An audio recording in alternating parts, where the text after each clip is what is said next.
This is Taya Graham reporting for the Real News Network in Baltimore City, Maryland.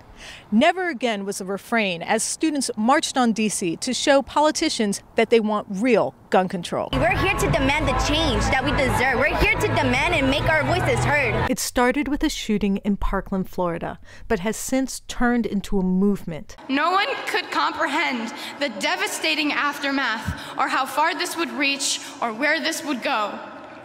For those who still can't comprehend because they refuse to, I'll tell you where it went. Right into the ground, 6 feet deep.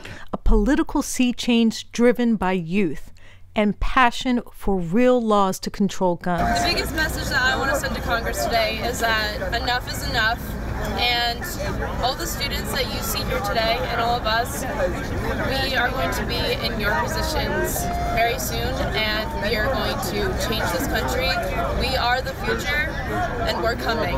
In a country that has thus far stood by as children have been murdered in schools across the country. From D.C. to Los Angeles, hundreds of thousands of protesters marched and demanded that special interests, which had stymied reasonable restrictions, be called to account. Because this happens on the normal basis, everyday basis.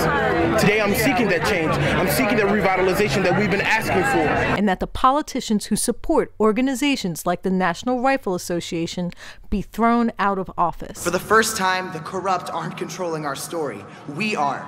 The corrupt aren't manipulating the facts. We know the truth. Shooting after shooting, the American people now see one thing they all have in common: the weapons. Politicians, either represent the people or get out. We shouldn't have to go to school every day feeling like that we are unsafe. We shouldn't have to go to school feeling like that we have to arm our teachers with guns. Here in Baltimore, that message was even more pointed. Students who rode the bus to Washington, D.C. said gun violence on the streets claims the lives of dozens of young people. Yeah, young people getting lost in the streets behind guns, for real. When you were there, was there anything that you saw, a story you heard, anything that really touched your heart, really moved you? Yes, it was a story by a guy, I forgot his name, but he had a story about how I think his cousin died, and like how he was in school and like they had a shootout and his best friend had died. Including teachers from Excel Academy, who lost 8 students in the past 2 years. It has been a traumatic impact on all of us, the staff and the students.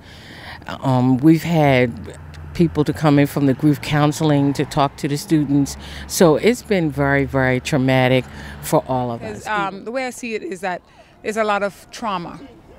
So so a lot of times we have to deal with a lot of trauma in the classroom, meaning, in the way they behave, their ability to learn, their ability to retain information, sometimes them self-medicating to try to numb the pain or whatever the case may be. So yes, I see it, affect them all the time. Sometimes absenteeism, feelings of hopelessness, and despair. Yeah, that I see it all the time. Young people who said they traveled to D.C. to change the status quo and will not wait for the next shooting to occur to demand real change. And, I think it was just all about coming together, and this is not the end, Like they said, enough is enough, and we're going to continue to move forward, and the millennials and Gen Z is coming for every type of political office there is. We're not going to take it, as long as we can vote, as long as we're going to have a voice, we're going to be out in the streets.